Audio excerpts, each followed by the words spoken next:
You don't understand, Michael.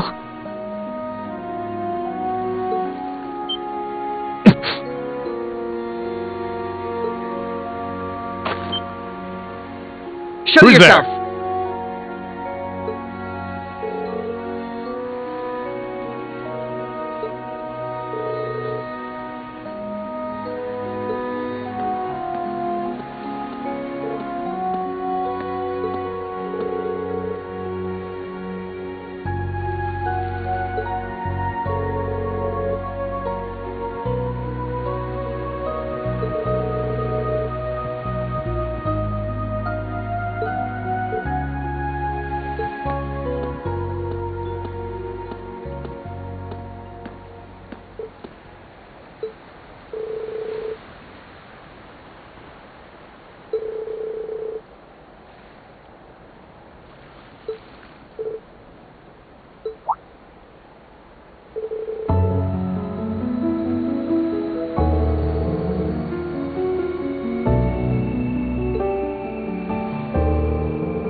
Michael Major Irving is my cousin. He was born Michael Revelt.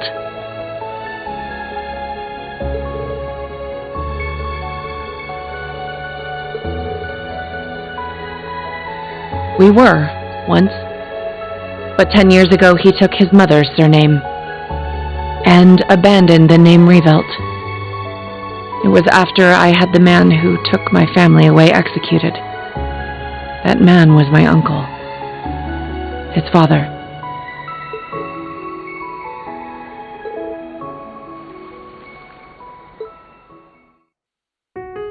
Perhaps you are familiar with the Revelt Company? They're known for making musical instruments.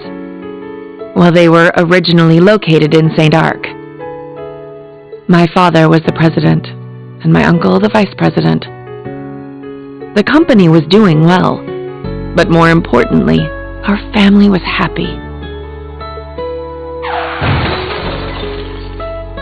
Until an horrible car accident. There weren't many of them on the roads back then. A stolen truck crashed into us. Then its driver disappeared into the night. In the end, they never found him. It became a cold case. My parents and my little brother died in that accident. But by some miracle, I survived, and my uncle's family took me in. After my father's death, my uncle took control of the company. Though I was grateful to him for taking me in, I couldn't help but ask myself, why was I the only one to survive? Soon after that, while looking through my father's things, I found the account books. Flipping through them, I noticed something strange. The Revelt Company prided itself on offering high-quality, carefully crafted instruments at an affordable price. But certain entries showed unbelievable spikes in profits. I had a feeling something was wrong, so I looked a little deeper. Each account book I read put things in starker relief. At last, I realized what my uncle had been doing right under my father's nose. He was making a fortune selling cheap, mass-produced instruments from abroad under the Revelt Company name. He even had the gall to commission a product he could sell as maestro class to scam people out of even more money. I knew Father must have noticed his brother's wrongdoing and planned to question him, but before he could, the accident took his life. When I confronted my uncle about this, he was surprisingly candid.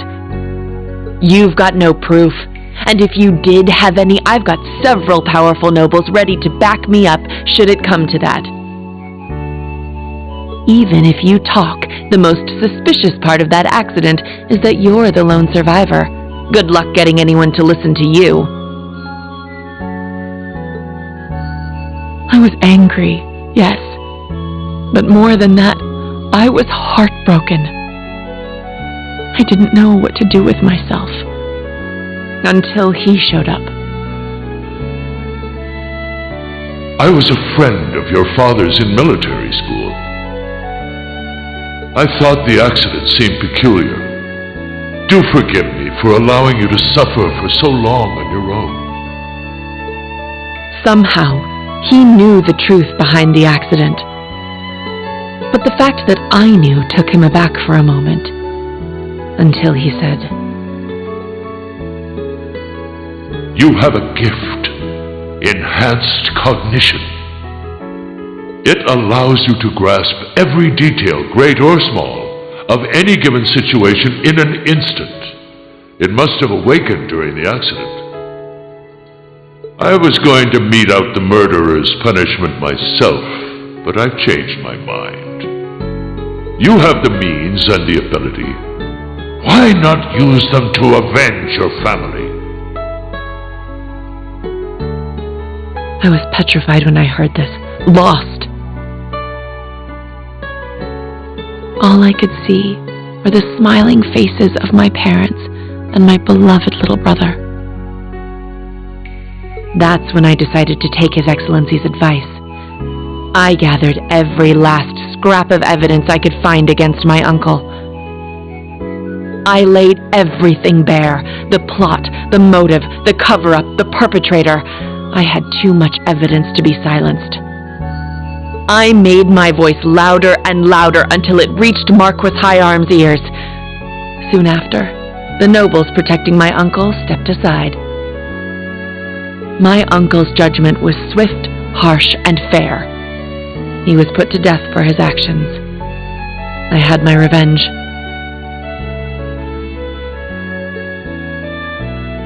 But it came at a price. I lost my family and my hometown.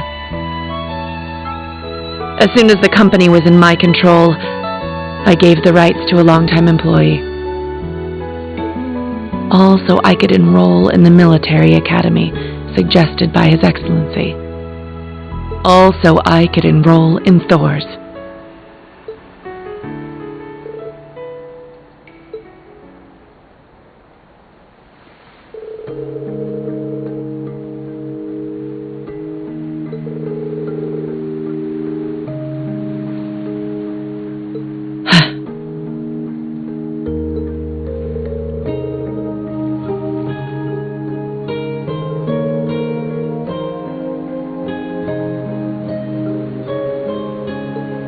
You're right. It was sheer coincidence that we both joined the RMP. But he's always looked out for me, both as a superior officer and as a colleague. Not that I've ever felt like I deserved it. I gave in to my desire for vengeance and mercilessly sent my own uncle to his death. 10 years ago, my aunt and my cousins cursed my name as I robbed them of the man they loved. I imagine they must still hate me for what I did.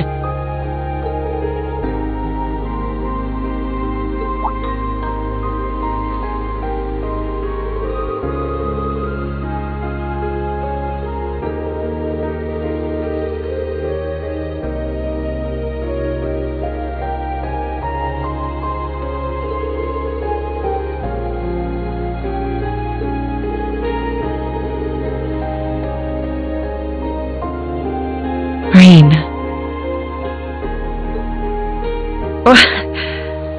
You really are too kind. To be perfectly honest, you remind me of my brother.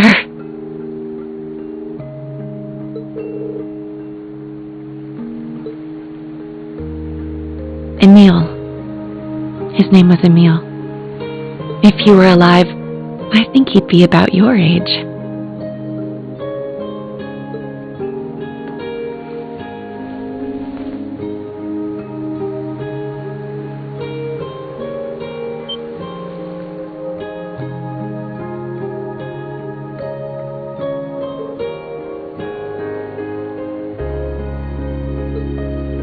Thank you for hearing me out. But I think tonight is the last time I'll compare you to my brother. It's disrespectful, both to him and to the man you've become. Good night, Reen. Sweet dreams.